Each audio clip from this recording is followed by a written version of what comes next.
Mesdames et messieurs, j'aimerais d'abord, pour commencer cette émission, vous montrer une photo. Regardez bien. Regardez bien ces deux visages. Une maman et un garçon. La maman s'appelle Friel, le garçon s'appelle Sefir. Il s'agit d'une maman algérienne et d'un gars et de son fils, un Algérien, qui sont disparus, portés disparus, je dis bien portés disparus, depuis la mi-octobre 2025. Friel et Sefir, leur nom de famille, Nafraoui. Une jeune maman algérienne, je n'ai pas son âge précis, pour être tout à fait sincère avec vous, mais je dirais qu'elle a quoi? Entre 35 ans et 40 ans, maximum 42 ans, je crois qu'elle a mon âge. Peut-être elle est peut-être plus jeune que moi. Son fils, il a l'air d'avoir quel âge? 7, 8 ans, 9 ans peut-être maximum. Porté disparu depuis mi-octobre 2025. Ça fait pratiquement plus de 6 mois, plus de 8 mois. Calculez. Novembre, octobre, novembre, janvier, décembre, janvier, février, mars, avril, mai, juin, juillet, pratiquement une année. Nous sommes au 11e mois. Friel et son fils étaient à bord d'une embarcation de Haraga algérien qui était partie de la wilaya de Mostaganem, des plages de la wilaya de Mostaganem. Ils étaient 12 personnes. Et on les a jamais retrouvés. Ni elle, ni son fils Sefir, ni aucune trace des 10 autres personnes qui étaient à bord de cette embarcation de fortune, à bord de ce bateau, dont j'ignore totalement les caractéristiques techniques, qui a pris le large, qui a pris la mer depuis les plages de la wilaya de Mostaganem pour tenter de rejoindre l'Espagne. Et depuis la famille de Friel, la famille de Nafraoui, à qui je rends hommage, avec laquelle je me solidarise entièrement et vis-à-vis de laquelle j'exprime toute ma solidarité et ma sympathie, la famille de Friel et de son fils les recherche désespérément. J'ai délibérément choisi de vous montrer cette photo pour d'abord, non pas pour vous toucher, vous émouvoir seulement, mais aussi pour vous interpeller, pour répondre aux commentaires qui ont été postés hier par certains membres de notre communauté ou par certains Algériennes et Algériens, que ce soit sur notre page Facebook ou sur notre chaîne YouTube, quand on a parlé de cette incroyable histoire de la cavale en mer de 4 Haraga algériens, accompagnés de 3 filles, dont 2 mineurs qui ont volé, agressé d'abord le propriétaire d'un bateau hors-bord, avant de le détourner ce bateau et de prendre le large et de s'évader vers l'Espagne. Beaucoup d'entre vous m'ont dit, mais Abdou, c'est un fait divers, pourquoi tu te concentres sur un fait divers? Et je mets à tel khayr, mesdames et messieurs, chers compatriotes. Quand une maman et un garçon brave la mort, brave tous les dangers, défie tous les dangers, pour fuir son pays, l'Algérie, pour aller chercher une vie meilleure en Espagne. Je vous montre encore une fois la photo.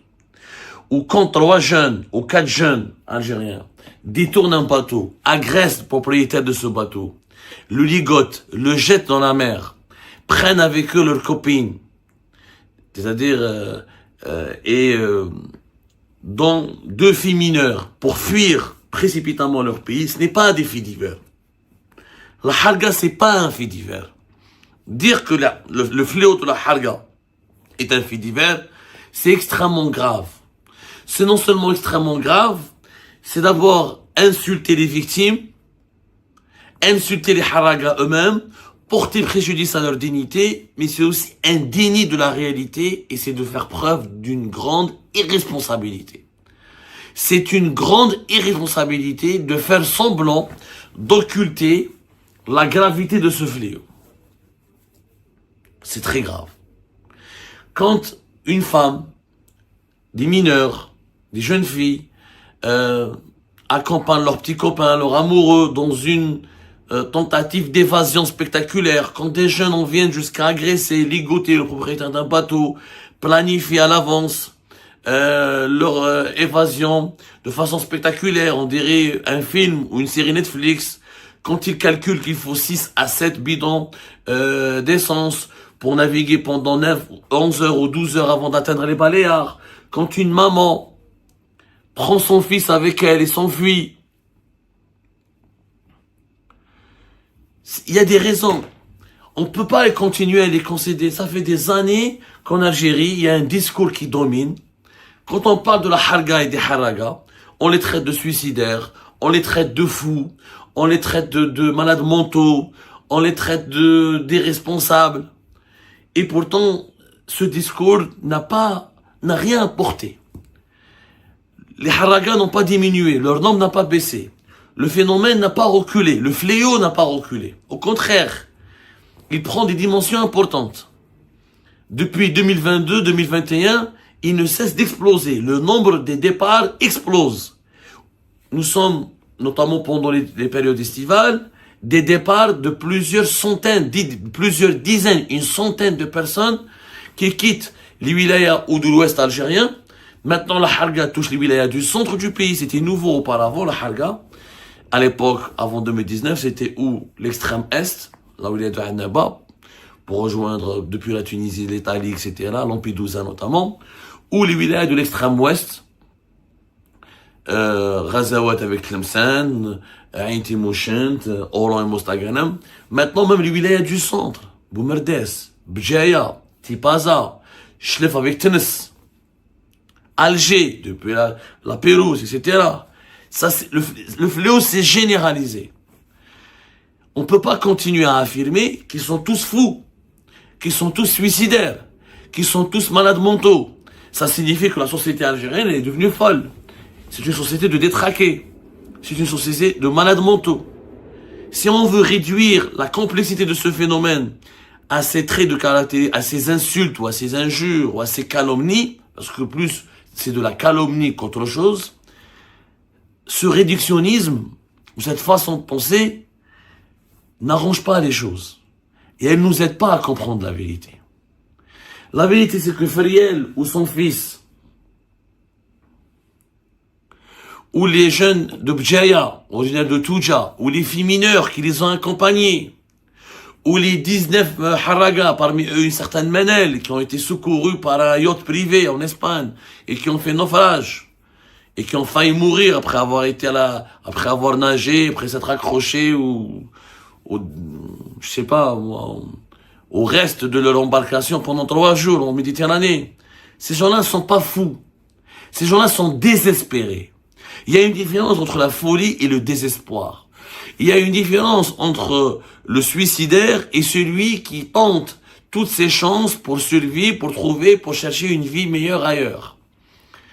Il y a une différence entre celui qui veut mettre fin à sa vie, qui se suicide, et celui qui essaie de sauver sa vie et qui veut partir ailleurs, vivre sous d'autres cieux, des cieux plus cléments, chercher d'autres opportunités, essayer d'intégrer une nouvelle société, de vivre dans un autre pays, d'immigrer clandestinement, mais c'est d'immigrer, de quitter un pays pour aller ailleurs.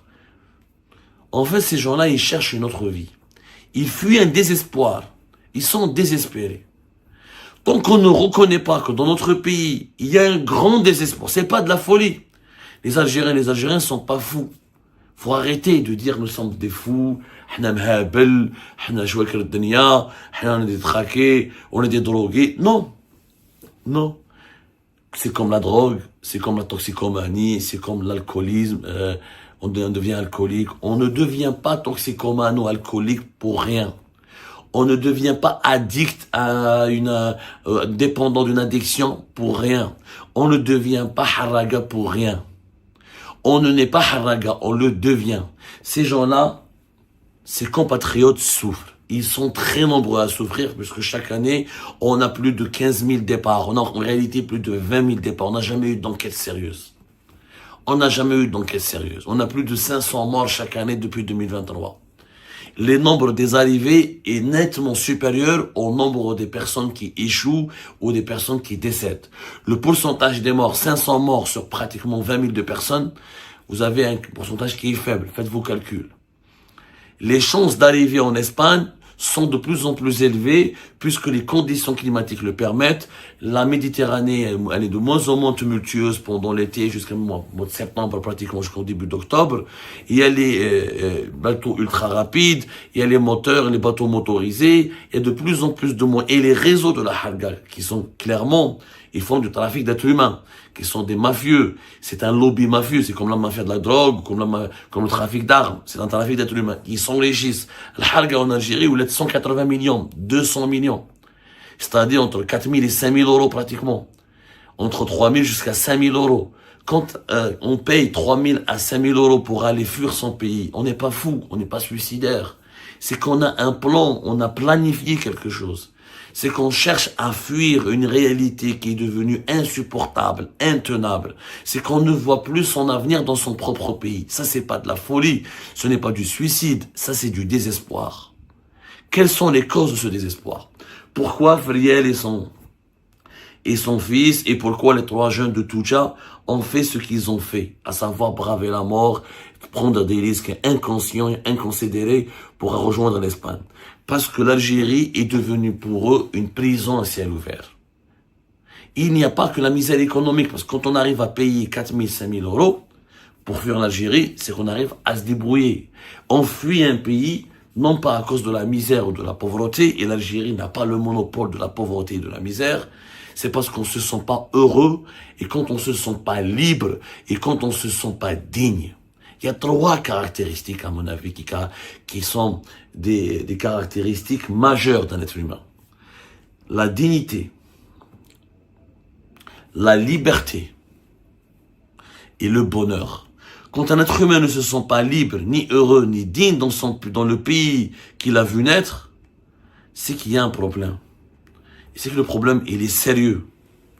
C'est que le problème, il est grave. Et ce problème, il a des raisons. Un problème ne peut pas exister comme ça. Il n'y a pas l'être humain, quand il fuit le pays qu'il a vu naître, quand il fuit son entourage, ses proches, la ville, le village, la région, la montagne, la plaine, la mer et la plage, ou la dune du désert, où il est né, où il a grandi, où il a vécu son enfance, c'est qu'il y a quelque chose qui le rend malheureux. C'est qu'il souffre d'un mal. Ce sont des gens qui souffrent. Si on ne reconnaît pas que la harga ou que les haraga, c'est les symptômes d'une grande souffrance qui frappe de plein fouet la population algérienne ou la société algérienne, c'est qu'on est des gens malhonnêtes. Il faut être malhonnête. Alors les gens qui nous disent que c'est un fait divers, faut pas en parler, pourquoi on en parle? La mort d'un être humain, c'est pas un fait divers, c'est pas un acte de délinquance, ils sont pas morts parce que on les a braqués pour un smartphone, ou parce qu'ils ont tenté d'acheter de la drogue, ou c'est pas un accident de circulation, comme un bus qui dérape, ce sont des femmes et des hommes, et des mineurs, des jeunes garçons et des jeunes filles, des mères célibataires avec leurs garçons, quelquefois des personnes âgées même, qui montent à bord d'embarcations de fortune, qui n'ont peut-être jamais nagé, qui savent pas nager, qui savent même pas utiliser un gilet de sauvetage. Ils traversent pendant plusieurs heures la Méditerranée, parce qu'au bout de la Méditerranée, ils croient que le bonheur, il est là-bas. Parce qu'ils ont compris, parce qu'ils ont décidé que dans leur tête, c'est entré dans leur tête, le bonheur en Algérie n'existe plus. La dignité n'existe plus. La liberté n'existe plus. C'est à cause de quoi? C'est à cause de la mauvaise gouvernance et de l'actuelle politique utilisée pour diriger l'Algérie. Ni plus ni moins. C'est une façon de nous déresponsabiliser et de déculpabiliser les dirigeants et de déculpabiliser la société pour dire « Ah, c'est des fous ». Il y a 1, 3, 4 fous, 20 000, 25 000, 30 000 fous par an. Parce qu'encore une fois, on n'a aucun chiffre. Tout ce qu'on sait, c'est que les Algériens et les Algériens, depuis 2025, nous sommes devenus la première communauté de migrants clandestins en Europe. Plus de 60 000 personnes.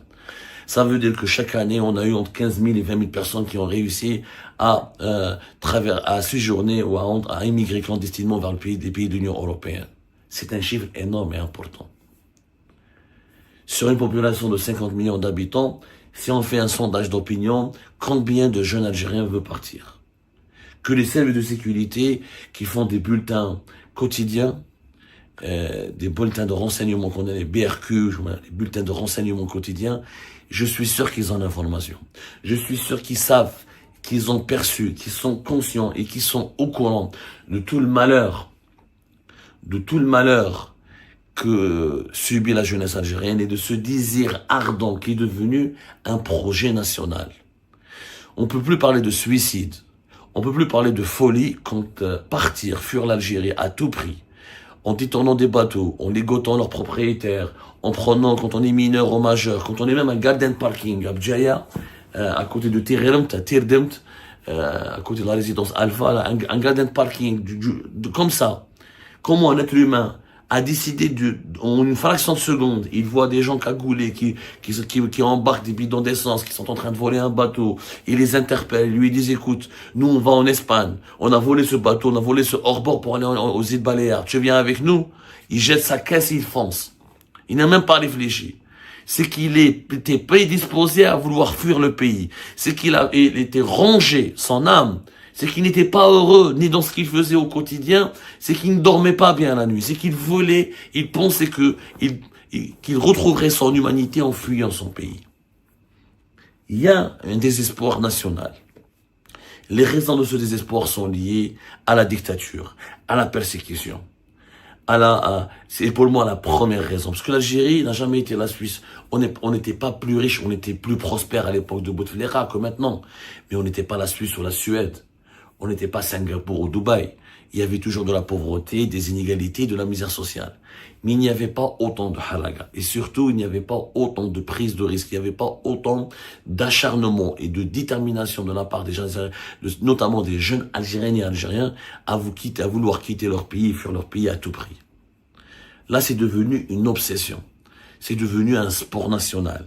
C'est devenu une industrie, le halaga. C'est devenu une forme de culture dangereuse, qu'on peut qualifier de inconscient, de suicidaire, mais c'est une forme de culture. C'est une forme d'expression. Quand je dis une forme de culture, ça veut dire une forme d'expression, une manière à travers laquelle des êtres humains cherchent à exister, à transmettre un message, à expliquer leur malaise et leur malheur. Donc, à mes compatriotes qui disent que c'est un fait divers, je vous invite à regarder tous les visages de ces personnes disparues, de ces mamans et de leurs enfants, de ces jeunes Algériennes et Algériens, et qui sont prêts à tout pour fuir leur pays, pour aller vivre dignement et librement, parce qu'ils pensent qu'ailleurs, parce qu'ils pensent qu'en Europe, ils vivront dignement et librement, ils seront plus heureux. Peut-être ils ont tort, beaucoup ont tort, certains ont eu raison. Parce qu'effectivement, en Espagne, on ne va pas en prison pour un message sur Facebook. En Espagne ou en France, on ne va pas en prison pour une vidéo sur TikTok. En Espagne ou en France, on peut critiquer les présidents et les dirigeants sans craindre une persécution politique ou policière. En Espagne ou en France, on a le droit à des aides sociales. En Espagne ou en France, on peut travailler, gagner bien sa vie et mieux vivre qu'en dans un pays en Algérie. En Espagne ou en France, il n'y a pas de pénurie de pneus. Il n'y a pas de pénurie de médicaments. Il n'y a pas une pénurie de produits de première nécessité.